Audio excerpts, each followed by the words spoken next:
Park میں پھولو، جائز ہے غباروں میں اڑو، چرخ پہ جھولو، پر ایک سخن بندے عاجز کی رہے یاد، اللہ کو اور اپنی حقیقت کو نہ بھولو۔ نبی پر ایمان، نبی کے دستور العمل پر ایمان، نبی کی تعلیمات پر ایمان، کیونکہ ہم سب ہیں صاحب ایمان۔ ایمان کا مطلب کیا ہے؟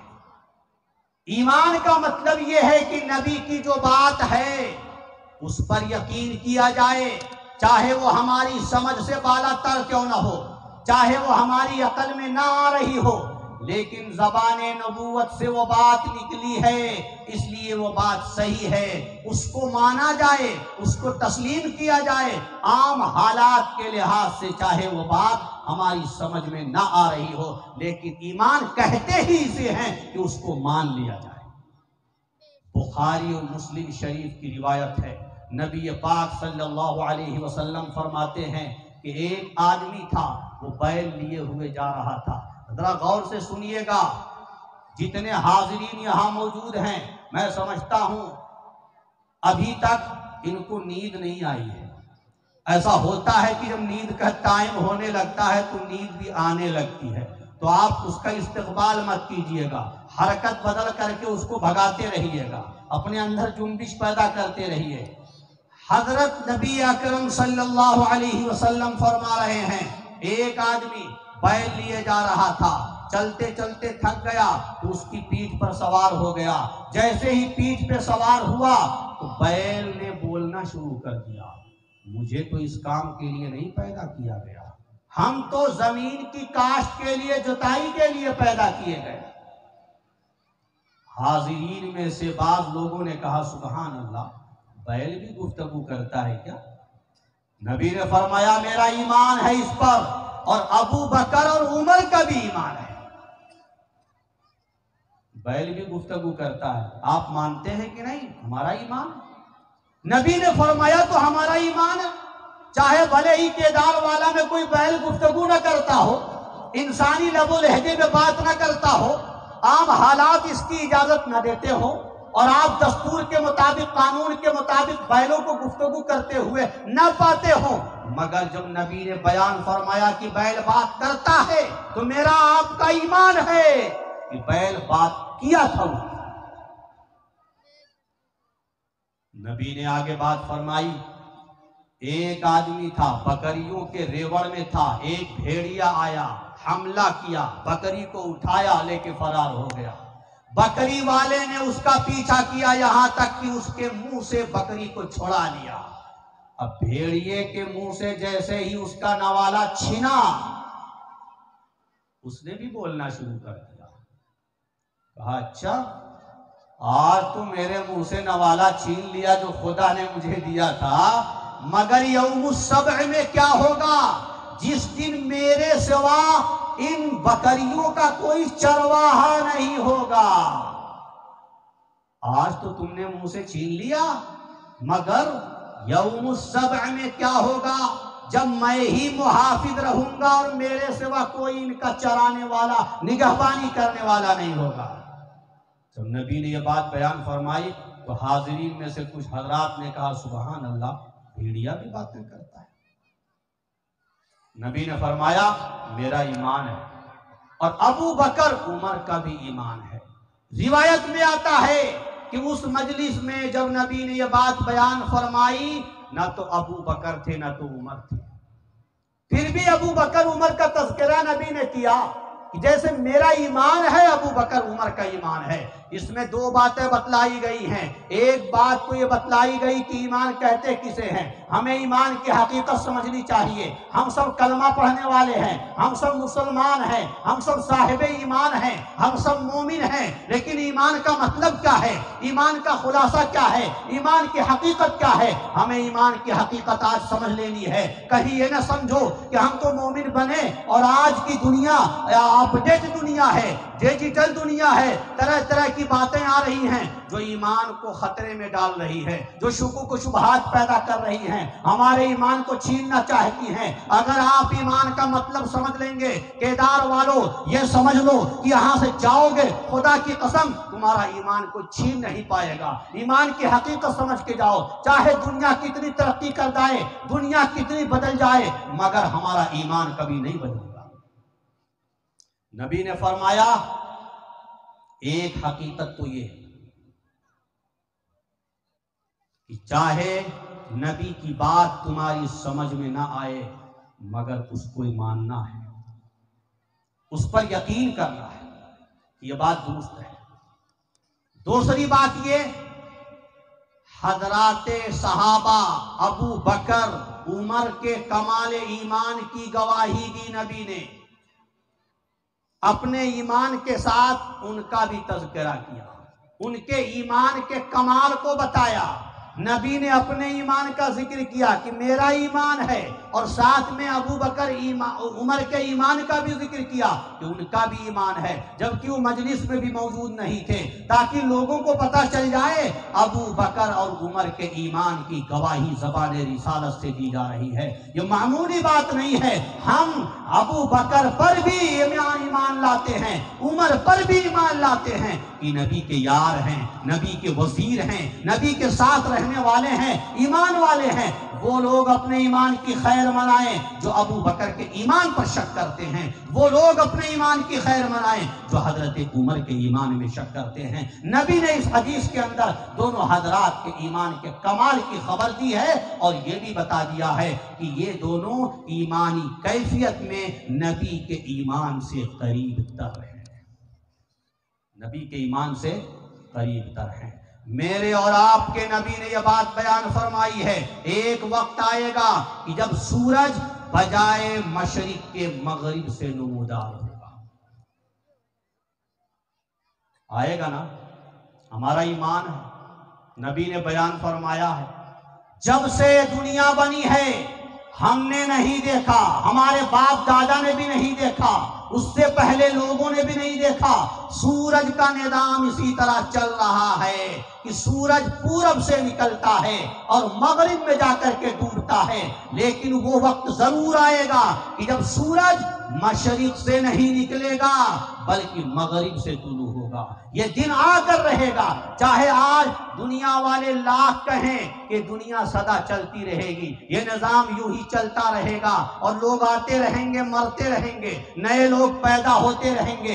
اس دنیا کا کبھی خاتمہ نہیں ہے، اس دنیا کا کبھی اینڈ نہیں ہے، یہ دنیا یوں ہی چلتی رہے گی۔ نہیں، ہمارا ایمان ہے، نبی نے جو بیان فرمایا ہے وہ سب کچھ پورا ہو کر کے رہے گا۔ میرے نبی نے جب یہ بات بتلا دی کہ سورج بجائے مشرق کے مغرب سے نکلے گا، تو ہمارا آپ کا یقین ہے کہ واقعی سورج مغرب سے نکلے گا۔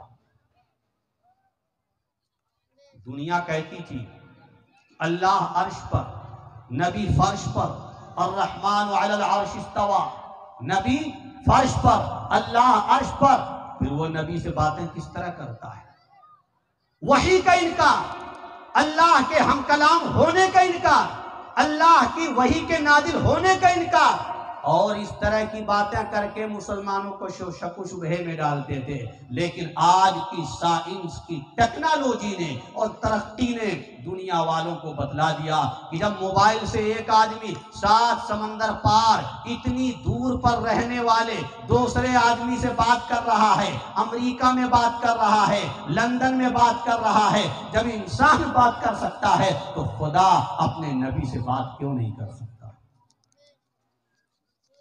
میرے نبی نے یہ بات بھی بیان فرمائی کہ ایک وقت ایسا ضرور آئے گا کہ جب شیر، درندے، چیتے، بھیڑیے یہ سب بیل کے ساتھ گھومیں گے،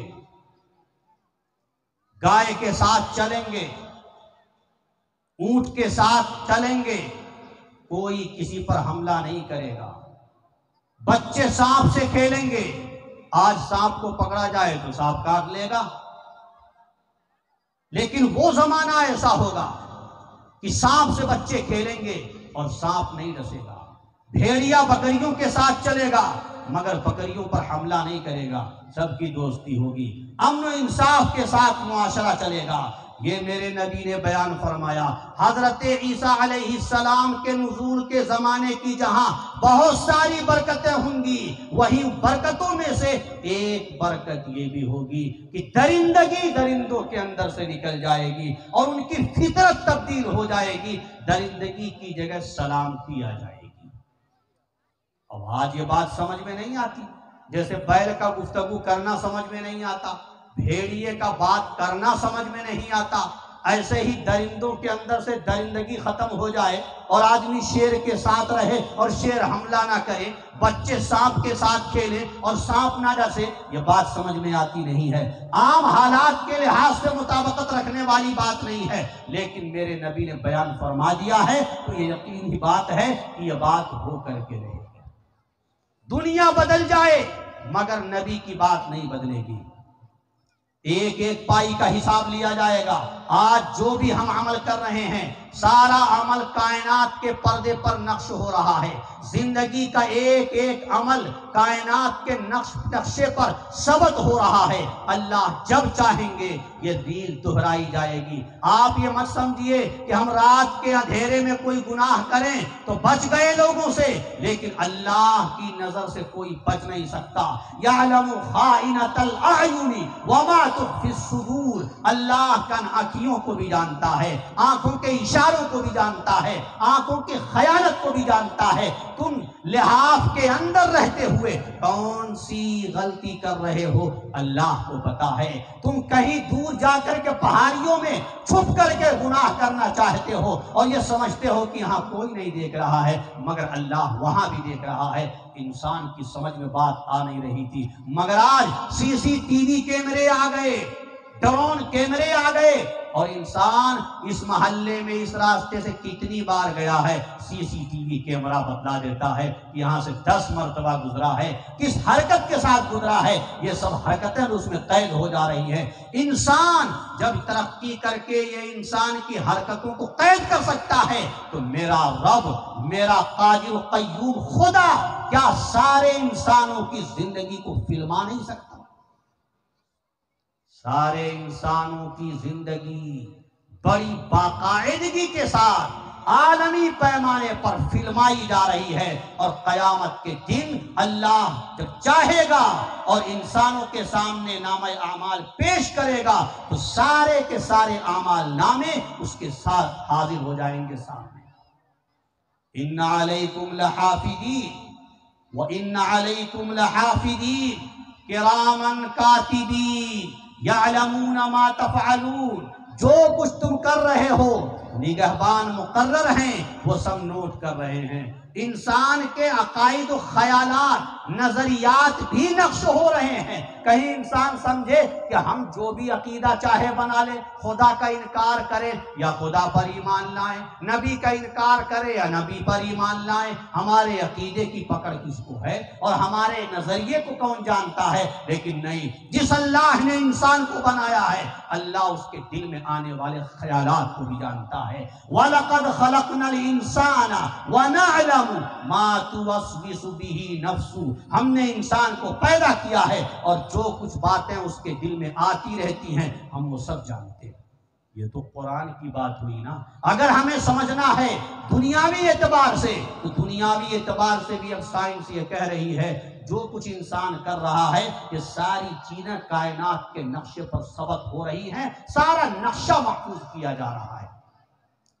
آپ نے دیکھا ہوگا بعض انسان بے ہوش ہوتے ہیں تو بے ہوشی کی حالت میں ایسے خیالات، چھپے ہوئے خیالات زبان سے نکالتے ہیں جو وہ برسوں پہلے بھول چکے ہوتے ہیں۔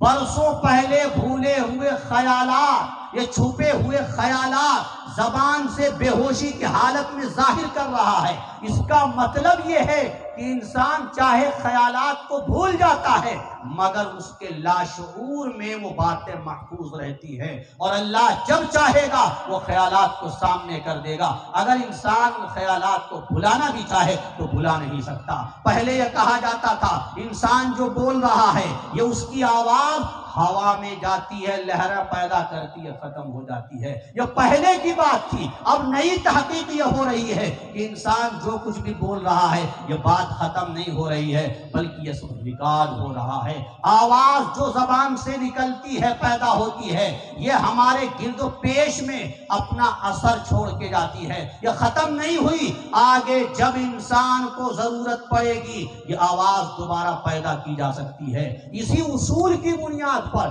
آڈیو کیسٹ وجود میں آئے، موبائل وجود میں آیا، اور اسی اصول کی بنیاد پر آپ آواز یہاں سے امریکہ پہنچا رہے ہیں۔ آپ کہتے تھے آواز یہاں تک تو پہنچ نہیں پا رہی ہے، بھئی مائک لگانے کی ضرورت پیش آ گئی، مگر یہ آواز وہاں تک کیسے پہنچے گی؟ مگر سائنس نے دکھا دیا کیسے پہنچ رہی ہے۔ ایسے ہی تمام آواز کائنات میں، فضا میں، ہوا میں موجود ہیں، اور برسوں کے بعد بھی یہ آواز دوبارہ پیدا کی جا سکتی ہے۔ قیامت کے دن اللہ ہماری زبان کا بھی حساب لے گا۔ اقرا کتابک کفا بنفسک اليوم علیک حسیبا، پڑھ لے اپنا اعمال نامہ، جو کچھ تم نے دنیا میں کیا ہے یہ سب لکھا ہوا موجود ہے۔ وَيَقُولُونَ يَا وَيْلَتَنَا مَا لِهَذَا الْكِتَابِ لَا يُغَادِرُ صَغِيرَةً وَلَا كَبِيرَةً إِلَّا أَحْصَاهَا، قیامت کے دن جب انسان دیکھے گا کہ زندگی کا ہر عمل لکھ دیا گیا ہے تو حیران ہو کر کہے گا اے اللہ کیسا رجسٹر ہے یہ، یا ویلتنا، ہائے بربادی، اس میں تو کوئی نہ تو چھوٹی بات درج ہونے سے رہ گئی ہے، نہ کوئی بڑی بات، ساری باتیں اس کے اندر محفوظ کر دی گئی ہیں۔ اس لیے میرے دوستو، آپ جس زمین پر ہیں زمین بھی آپ کی حرکتوں کو قید کر رہی ہے، یہ زمین قیامت کے دن گواہی دے گی۔ اذا زلزلت الارض زلزالها، جب زمین جھنجھوڑ دی جائے گی، اور آگے فرمایا یومئذ تحدث اخبارها بان ربک اوحی لها، یہ زمین اپنی خبروں کو بیان کر دے گی، اور جو کچھ اس کے اوپر حالات پیش آئے ہوں گے یہ سارے حالات بتا دے گی۔ عقل مند انسان وہی ہے جو اپنے مرنے سے پہلے مرنے کی تیاری کر لے، اللہ کو راضی کر کے جائے، اپنے نبی کی تعلیمات کو اختیار کر کے جائے۔ جب اس کی آنکھ بند ہو تو جیسے اس میاں جی کی قبر میں جاتے ہی پھولوں کی برسات ہوئی ہے، ایسے ہی میرا بھی اللہ تعالیٰ انعام کا نوازش کا معاملہ کرے۔ ہم اگر عمل کر کے جائیں گے تو انشاءاللہ عالم برزخ میں سکون ملے گا۔ وآخر دعوانا الحمد